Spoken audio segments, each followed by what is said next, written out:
दोस्तों, कुछ समय पहले की बात है। एक छोटे से गांव में शुभम नाम का एक 25 साल का लड़का अपनी मां मनोरमा और 18 साल की छोटी बहन खुशी के साथ रहता था। उसका घर मिट्टी और टीन का बना हुआ था। दीवारों में दरारें थीं, बरसात में छत से पानी टपकता था। गांव में उनका घर था जहां शांति तो थी, मगर जीवन की कठिनाइयां थीं। शुभम के पिता का देहांत तब हुआ था जब वो सिर्फ 20 साल का था। मरने से पहले पिता ने उसका हाथ अपने हाथ में लेकर कहा था, बेटा, अब खुशी की जिम्मेदारी तेरी है।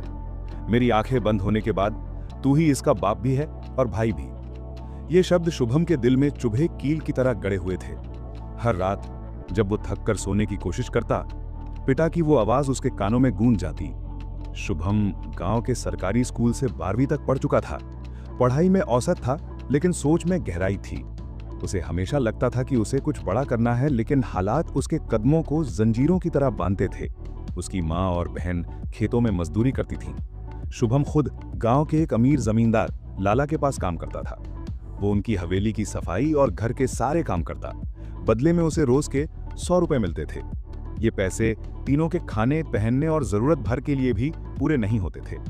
वो अक्सर चुपचाप अपनी माँ और बहन को खेतों से लौटते हुए देखता, फटे कपड़े और थकान से झुकी पीठ, और उसका दिल रो पड़ता। वो खुद से कहता, कब तक माँ और खुशी को ऐसे खटते देखूंगा? कब तक यूं ही जिएंगे हम तीनों? रात को वो घर के बाहर नीम के पेड़ के नीचे बैठा करता। आसमान में टिमटिमाते तारे उसे अपने सपनों की याद दिलाते थे। पर फिर जब घर की टूटी दीवारें देखता या माँ के खांसने की आवाज सुनता, सपने धुंधले पड़ जाते। खुशी अब बड़ी हो रही थी। अगले 2-3 साल में शादी की बात भी उठेगी, मगर शुभम जानता था, न कोई जमीन थी, न पैसा, और न ही कोई ठोस कमाई। एकमात्र जो था वो था एक घर, माँ की ममता और बहन की मासूम आंखें। उसे समझ नहीं आता था कि बहन की शादी कैसे करेगा, कहां से पैसा आएगा, कौन देगा कर्ज, और अगर माँ बेटी दोनों काम करना बंद कर दें तो खाने के भी लाले पड़ जाएंगे। दिन में काम करता, रात को चिंता में सो नहीं पाता। एक रात जब माँ रोटी बेल रही थी और खुशी मटकी में से पानी निकाल रही थी, शुभम ने धीरे से कहा, माँ, अब और नहीं, अब मैं इस गांव में नहीं रहूंगा। मनोरमा चौकी? क्या कह रहा है बेटा? माँ, मैं शहर जाऊंगा। बहन की शादी करनी है, घर बनाना है, और ये सब यहां रहकर नहीं होगा। उसकी आंखें भीग गईं, पर आवाज में दृढ़ता थी। मनोरमा ने कुछ देर तक उसकी आंखों में देखा, फिर बोली, बेटा, तू जो सही समझे कर, लेकिन ध्यान रखना, हर हफ्ते अपनी खबर देना, और जो कर सोच समझ के कर। अगली सुबह शुभम ने एक छोटा सा बैग तैयार किया। माँ ने रोटी और थोड़ी गुड़ पोटली में बांध दी। खुशी ने अपनी चुप्पी से विदा दी, बस उसकी आंखों में चिंता थी। जब बस आई तो शुभम खिड़की वाली सीट पर बैठा, और जैसे ही बस गांव की सरहद पार करने लगी, उसने पीछे मुड़कर देखा। मिट्टी का घर, माँ की छाया, और एक सपना जो वहीं कहीं गिर गया था। उसकी आंखों से आंसू टपक पड़े। अब लौटूंगा तो कुछ बनकर ही। शहर पहुंचते ही उसे पहली बार असली संघर्ष का सामना हुआ। जहां गांव में हर चेहरा जाना पहचाना था, वहीं शहर में भीड़ में कोई किसी को नहीं जानता। शुभम ने सोचा था कि पढ़ा लिखा है, 12वीं पास है, कोई ना कोई नौकरी मिल ही जाएगी। पर जब वो कंपनियों और दुकानों में गया तो हर जगह जवाब मिला, बेटा, 12वीं तो आजकल हर कोई पास है, डिग्री है कुछ? उसके पास कोई डिग्री नहीं थी, न कोई हुनर। पहले दिन पूरा शहर पैदल घूमने के बाद भी उसे कुछ नहीं मिला। रात को बस स्टैंड के पास के एक फुटपाथ पर लेट गया। रोटियां और गुड़ जो माँ ने दिए थे, वही खाकर सो गया। अगले दिन फिर वही संघर्ष, कोई काम नहीं, कोई उम्मीद नहीं। तीसरे दिन जब जेब में सिर्फ 20 रुपए बचे थे, तब उसे एक गोदाम के बाहर मजदूरों की भीड़ दिखी। उसने पास जाकर पूछा, यहाँ क्या काम मिलता है? वहां खड़े आदमी ने कहा, गेहूं की बोरियां उतारनी होंगी ट्रक से। थकाने वाला काम है, पर 200 रुपए मिलते हैं दिन के। शुभम ने बिना सोचे हामी भर दी। पूरा दिन उसने गेहूं की बोरियां उठाई। कमर दर्द से टूट गई थी, हाथों में छाले पड़ गए थे।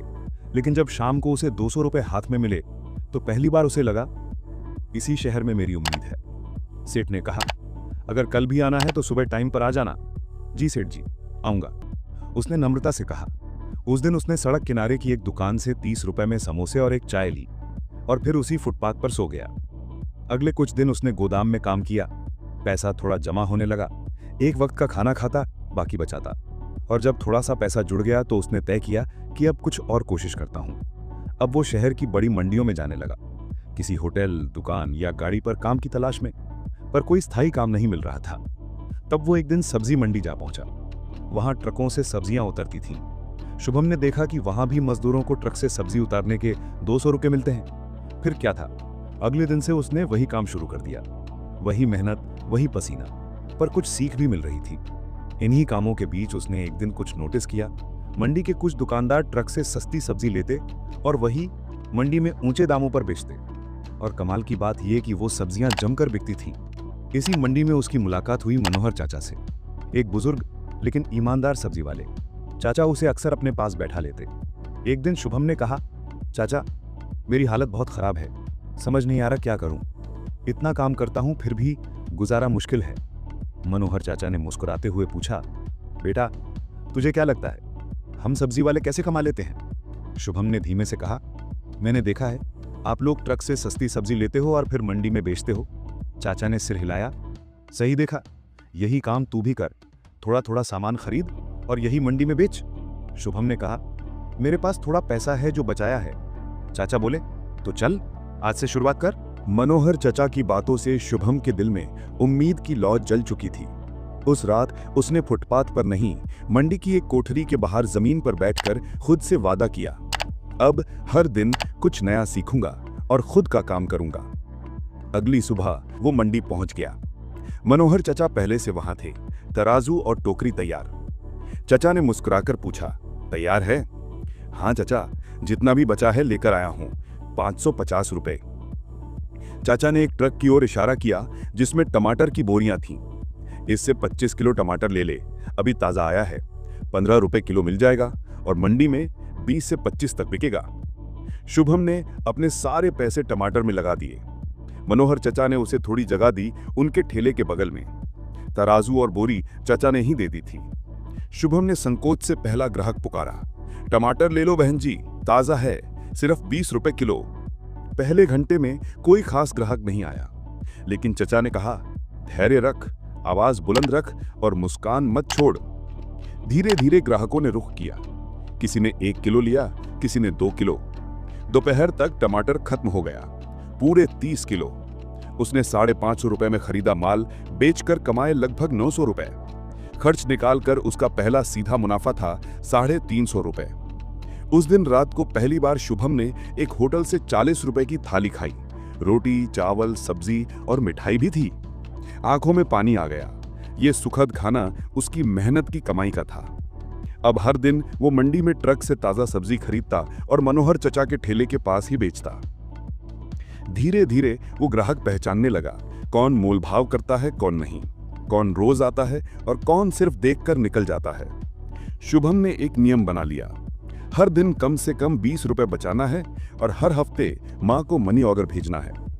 पहले हफ्ते ही उसने पोस्ट ऑफिस जाकर 400 रुपए का मनी ऑर्डर घर भेजा। उस दिन मां की आंखों से खुशी के आंसू बह निकले थे। उन्होंने इतने दिनों बाद पहली बार गुड़ खरीदा और खुशी को दिया, बेटे का पैसा आया है। एक दिन जब मंडी में टमाटर की सप्लाई ज्यादा थी, शुभम ने देखा कि भाव बहुत गिर गए थे। कई दुकानदार टमाटर फेंक रहे थे, मगर तभी मनोहर चचा ने धीरे से कहा, ऐसे मौकों पर माल लेकर स्टोर कर, अगले 2 दिन में दाम चढ़ेंगे।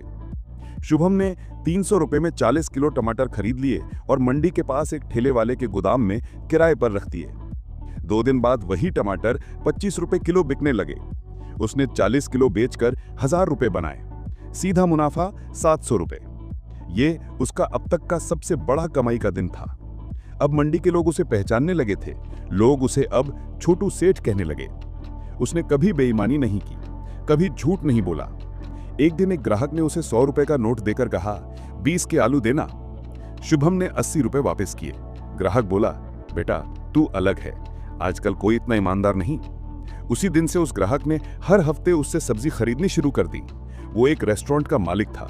बाद में उसने उसे साप्ताहिक सप्लाई का छोटा कॉन्ट्रैक्ट दे दिया। हर सोमवार को 100 किलो आलू और 50 किलो प्याज। अब शुभम के पास ठोस ग्राहक थे। सर्दी का मौसम आया, सब्जियों का कारोबार थोड़ा मंदा हो गया, लोग कम खरीदने लगे। ऐसे में मंडी के कई छोटे विक्रेता नुकसान में आ गए और कुछ ने तो काम ही छोड़ दिया। शुभम परेशान तो हुआ, पर हिम्मत नहीं हारी। उसने चचा से पूछा, अब क्या करें चचा? चचा बोले, तू अब मंडी से हट, सीधे कॉलोनी में ठेला ले जा। लोग घर के बाहर सब्जी पसंद करते हैं। फिर क्या था, शुभम ने 1000 रुपए में एक पुराना ठेला खरीदा और हर शाम कॉलोनी में सब्जी बेचने लगा। लोगों ने पसंद किया, ताज़ा सब्जी, साफ तराजू और विनम्र व्यवहार। एक दिन माँ की चिट्ठी आई, बेटा तू जो कर रहा है उसमें भगवान का हाथ है, तुझे देखकर लगता है किस्मत मेहनत वालों की होती है। खुशी अब 20 की हो चुकी थी। उसने गांव के स्कूल में पढ़ाई जारी रखी थी। माँ ने लिखा कि एक अच्छा रिश्ता आया है पर अभी कोई जल्दी नहीं है। शुभम ने जवाब में लिखा, खुशी की शादी तभी होगी जब मैं उसे ससुराल एक रानी की तरह भेज सकूं। अभी वक्त है माँ, मगर अब राह मिल चुकी है। उसका सपना था एक दिन खुद की दुकान होगी, फिर गोदाम। अब वो बचत भी करने लगा था। हर रात काम खत्म होने के बाद शुभम मनोहर चचा के पास बैठता, हिसाब करता और उनकी बातें सुनता। चाचा के एक वाक्य ने उसका मन पूरी तरह बदल दिया था। पैसा सब कमाते हैं, पैसा कमाने के लिए ईमान चाहिए। चाचा से बात करने के 2 दिन बाद ही शुभम ने सब्जी की दुकान की तैयारी शुरू कर दी थी। चाचा ने शहर की एक अच्छी कॉलोनी में एक दुकान दिखाई, जहां पहले भी सब्जी का काम होता था लेकिन कुछ महीनों से खाली पड़ी थी। दुकान का मालिक किराया लेने को तैयार था, 4000 रुपये महीना, जो उस इलाके के हिसाब से बहुत ठीक था। शुभम ने अपने पास की जमा पूंजी में से एडवांस दिया और दुकान के बाहर एक नया बोर्ड बनवाया, ताज़ी सब्जी भंडार शुभम कुमार। दुकान शुरू होने के पहले दिन चचा ने उसका हाथ थामा और कहा, बेटा अब ये तेरा सपना है। मेहनत, ईमानदारी और मुस्कुराहट तीनों को कभी मत छोड़ना। शुभम ने उसी दिन से सुबह 4 बजे उठकर मंडी से ताज़ी सब्जियां लाना शुरू कर दिया। ग्राहकों से बात करने का उसका अंदाज ऐसा था कि जो एक बार आता वो फिर लौटकर जरूर आता। वो सब्जियां तुलवाते वक्त भी मुस्कुराता रहता था और बुजुर्ग महिलाओं को खुद झोला पकड़ाता। धीरे धीरे उस कॉलोनी में उसकी दुकान की पहचान बन गई। पहले महीने में ही उसकी 27,000 रुपए की बिक्री हुई, जिसमें से 9,000 रुपए का शुद्ध मुनाफा था। किराया, आने जाने का खर्चा और सब्जी का माल निकालने के बाद भी शुभम के पास इतना बच गया कि वो घर 5,000 रुपए भेज सके। अब हर हफ्ते उसकी दुकान पर ग्राहक बढ़ते जा रहे थे। वो अब न सिर्फ सब्जी बल्कि प्याज, आलू, अदरक और फल भी लाने लगा था। हर हफ्ते कमाई थोड़ी बढ़ती, पर शुभम का झुकाव पैसे के प्रति नहीं था। उसे सिर्फ एक सपना पूरा करना था, अपनी बहन की शादी और माँ को सुकून देना। एक रात दुकान बंद करते हुए शुभम ने चचा को रोज की तरह कहा, चचा चलिए आज आपके लिए समोसे लाता हूँ। पर चचा ने उसे रोक लिया। नहीं बेटा, आज बैठो जरा, मैं तुमसे कुछ कहना चाहता हूँ। हाँ बोलिए चचा। देख शुभम, इस दुकान में जो भी तूने पाया है ना, वो किसी चमत्कार से नहीं मिला। ये सब तेरी मेहनत, तेरे उसूल, तेरी सच्चाई की कमाई है। इस शहर में कोई किसी को मुफ्त में कुछ नहीं देता। तूने हर चीज के लिए पसीना बहाया है और ये बात तुझे हमेशा याद रखनी चाहिए। शुभम मुस्कुराया, फिर धीरे से बोला, आपका भी बहुत हाथ है चचा। आपने मुझे सिखाया, रास्ता दिखाया, वरना मैं भी किसी बोरी उठाने वाले में गुम हो जाता। चचा की आंखें भर आई, मगर उन्होंने बस सिर हिलाया। एक रात शुभम ने माँ को फोन किया, माँ अब बहन की शादी की बात करनी है, थोड़ा पैसा जमा हो गया है, अब मुझे लौटकर कुछ दिन गांव में रुकना है। माँ की आवाज भर गई, बेटा तुझसे उम्मीद थी और तूने वो पूरी कर दी। आज तेरा बाप होता तो सबसे पहले तेरे सिर पर हाथ रखता। अगले हफ्ते शुभम ने चचा को दुकान की जिम्मेदारी सौंप दी और गांव के लिए निकल पड़ा।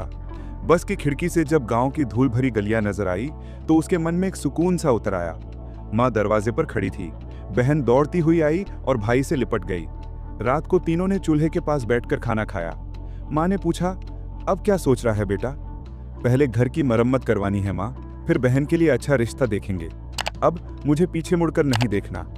अगले हफ्ते ही शुभम ने कच्चे घर की छत पक्की करवाई, दीवारों पर प्लास्टर करवाया और दरवाजे खिड़कियां बदलवाई। पूरा गांव हैरान था। अरे ये वही शुभम है जो पहले लाला के यहाँ काम करता था। मगर अब शुभम को किसी की राय से फर्क नहीं पड़ता था। कुछ हफ्तों में एक अच्छा लड़का मिला, गांव के ही पास के कस्बे का था, पढ़ा लिखा और शालीन। शुभम ने माँ से कहा, शादी कर देते हैं माँ, जितनी जल्दी हो सके। साधारण पर सादगी भरी शादी हुई। बहन की आंखें खुशी से नम थी, माँ की आंखों में आत्मसंतोष। शादी के बाद शुभम ने गांव का कच्चा घर बेच दिया, माँ को साथ लिया और शहर के उसी इलाके में एक छोटा सा मकान खरीद लिया, जहां उसकी दुकान थी। अब शुभम एक पक्का व्यवसायी बन चुका था। हर दिन मेहनत से काम करता, माँ के साथ दोपहर का खाना खाता। एक दिन माँ ने उससे कहा, बेटा आज तुझमें तेरे बाप की परछाई दिखती है, लेकिन उससे भी आगे तूने खुद का रास्ता बनाया है। शुभम मुस्कुरा कर बोला, अब माँ, ये घर तुम्हारा है, सुकून तुम्हारा है, और जो कुछ भी है वो सिर्फ मेहनत से पाया है। दोस्तों, शुभम की कहानी उस हर इंसान की कहानी है जो गरीबी में जन्मा, संघर्ष में जिया, मगर हार नहीं मानी। दोस्तों, अगर हालात खराब हैं तो घबराओ मत, वो तो तुम्हें मजबूत बनाने आए हैं। गरीबी, ताने और ठोकरें तुम्हें तोड़ने नहीं, तराशने आती हैं। और जब तुम खुद को ईमानदारी, मेहनत और धैर्य से तराशते हो, तो वही दुनिया जो तुम्हें नजरअंदाज करती थी, एक दिन तुम्हें सलाम करती है। अगर आपको ये कहानी पसंद आई हो तो इसे लाइक करें, नीचे कमेंट करके बताएं कि आपको सबसे ज्यादा किस मोड़ ने छू लिया, और इसे जरूर शेयर करें ताकि कोई और भी हार मानने से पहले एक बार फिर कोशिश करें।